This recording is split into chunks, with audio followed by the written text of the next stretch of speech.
Salama daholo androany isika dia andao raha iresaka anireto tsara ho fantatra manaraka ireto. Fantatsika tsara ary ny raha nahita sy ny raha nalala fa nisy ny fitsanganan'ny gouvernemanta vaovao tamin'ity herinandro ity izay maro amin'ireo ministra teo aloha moa izay tsy tafaverina tamin'ny toerantsony fa mbola maro ihany koa no nahatazona ny toerana amin'ny maha-ministra azy izay ary ireo izany no mandrafitra an'izay gouvernemanta vaovao izay tarihiny andriamatoa premier ministra Tsay Christian izay.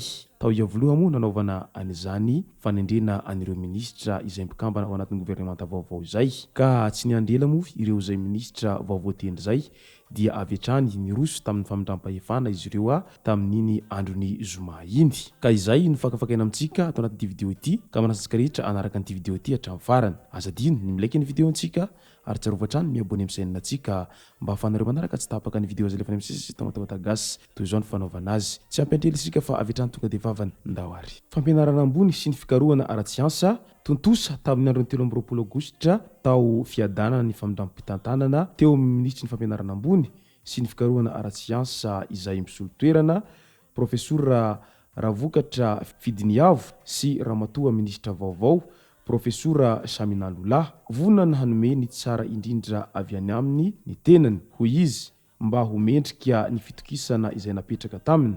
Nanentana ireo mpiara-miasa aminy izay mba hifanolotanana sy fanampy ka hanao ezaka rehetra hanohy miaraka amin'ireo politika ankapobeny ny hanatsarana ny ministera hatrany. Izay ny hafatra avy amin'ity ministera fampianarana ambony sy ny fikarohana ara-tsiansa vaovao ity. Setrin'izay nahavita ny famindram-tantana ihany koa ny zoma 13 Aogositra iny ihany ny ministra misahana ny tanora sy ny fanatanjahantena hanova sy hanatsara ny hafainganana bebe kokoa ny fomba fiasa teo aloha ny ministra vaovao Marson Abdallah Mustafa misokatra amin'ny rehetra ny fiarah-miasa raha nambarana ary nanentana ihany koa izy mba tsy salasala handondom-baravarana ny Brown izay mila izany. Hamerina indray ny hambom-pirenena sy fanatanjahantena amin'ny sehatra misy azy avy. Izay ny fanambarana izay nataony ity ministry ny tanora sy ny fanatanjahantena ity. Mbola ao anatin'izay hatrany dia tamin'ny androny 13 Aogositra iny ihany ny famindram-tantanana teo amin'ny ministry ny mpisolo toerana teo aloha izay nitantana ny ministera ny ponina sy ny firaisan-kina Randriamanantena Soa Landim-Bolatina sy ny ministra vaovao Razafinjato Aurélie Marie Augustine. Taorian'izay dia nandray ireo mpiara-miasa taminy ny ministra ny ponina vaovao ity. Anisan'ny nahavita ny famindram-tantanana ihany koa ny ministra eo anivon'ny ministera ny fampiroboroboana ny industria sy ny varotra. Nanome toky ny ministra David Herzo Rahalambo Firinga fa ho tsara tantana ny ministera ary ho amin'ny tombotsoan'ny vahoaka malagasy ny iraka izay ampanaovan'ny filoham-pirenena azy. Ny alohan'ny famindram-pahefana dia nampatsiahy ny asa vita teo anivon'ny ministera nosahaniny ny ministera teo aloha Edgar Razafin-dravahy. Ao anatin'izay hanohy ny asa efa nataony teo aloha ary misy ihany koa asa izay voatomboka. Nambarany ministra ny rano sy ny fidiovana sy ny fahadiovana Andriana Melasoa Lalaina tamin'ny androny zoma 13 Aogositra tamin'ny fotoanany famindram-tantanana teo amin'ny ministera teo aloha Ravokatra Fidiniavo fa iny ankianjany ho ijerena akaiky ny olana hahafahana mitady vaholana mifanaraka amin'ny zavamisy fa nantsoina ho tohana amin'ny asa rehetra ny ministera. Tontosa ihany koa ny famindram-tantanana teo amin'ny ministry ny fitsarana hampihena ny kolikoly sy ny olona haram-pahamehana mila manao tatitra ny asa vita isam-bolana ireo lehibe ny fitsarana ary samy manara-maso ny asa ataon'ireo mpitsara avy. Hentsitra ny mpitahiry ny tombo-kasempanjakana Rakotomandimby Benjamin Alexis raha nitafa tamin'ireo mpiara-miasa aminy nandritra ny famindram-pahefana teo aminy sy ny ministry ny fitsarana teo aloha.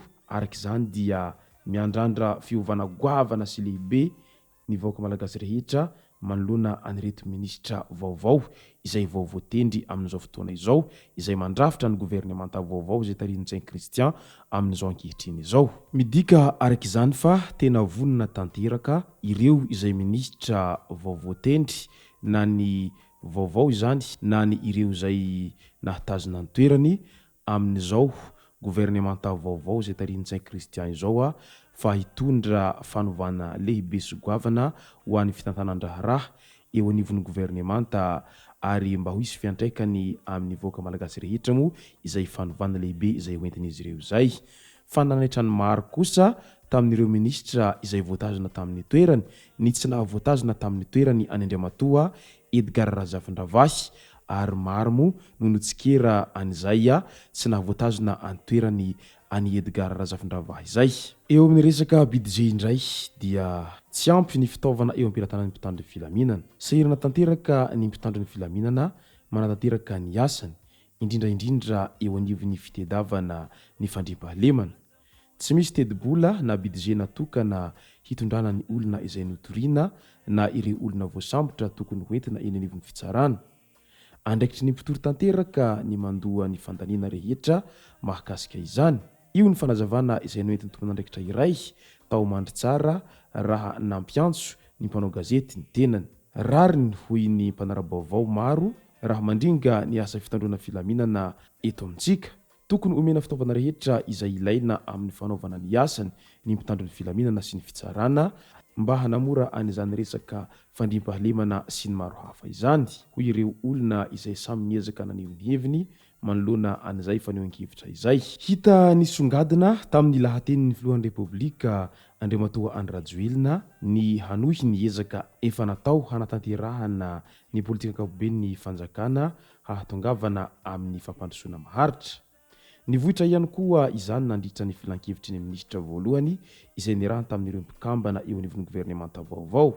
Ny fijerenana ny fiainam-bahoaka ary hanondrotra ny toe-karena. Fanampina ny tantsaha, hampivoatra ny sehatry ny fambolena amin'ny alalan'ny fampiasana ireo fitaovana manaraka ny toetrandro. Ny famokarana herinaratra, famatsiana rano, ny sehatry ny lalana.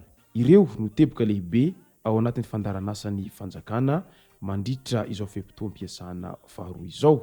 Etsy ankilan'izay dia nandray fitenenana voalohany amin'ny maha-ministry ny asa vaventy azy Andriamatoa Rafidson Richard Théodore. Rehefa nanontaniany ny mpanao gazety laharam-pahamehana aminy izy dia nilaza fa anisany hasa ho ataony haingana sady maika ny fanamboarana ny lalam-pirenena faharoa, fahafito, fahefatra ary efa misy ny famatsiam-bola hanatanterahana izany ho hiatrany ity ministra ity. Tsy ivona fa natao ny zoma tolakandro ny lanonana famindram-pitantanana teo amin'ny ministra teo aloha Colonel Andrianatrehina Ndriamihadza Liva sy ny ministra vaovao Andriamatoa Rafidson Richard Théodore. Midika araka izany fa tena vonona tanteraka ity ministra ny asa vaventy vaovao ity hanatanteraka an'izay asa iandraketany izay ary miandrandra izay fiovana goavana hoentiny ity ministra vaovao ity ny voaka malagasy rehetra amin'izao fotoana izao. Izay moa no masaka azonarosy tao anatin'ity video ity tompoko lasy tompoko vavy misaotratsika rehetra nanaraka an'ity video ity hatramin'ny farany. Azadino ny milaiky ny video antsika ary tsarovatra trano ny miabone amin'ny chaîne antsika mba ahafahanareo manaraka tsy tahapaka ny video izay lefa any amin'ny sisy tomatawata GASY tompoko lasy tompoko vavy mankasitraka dia marary soa.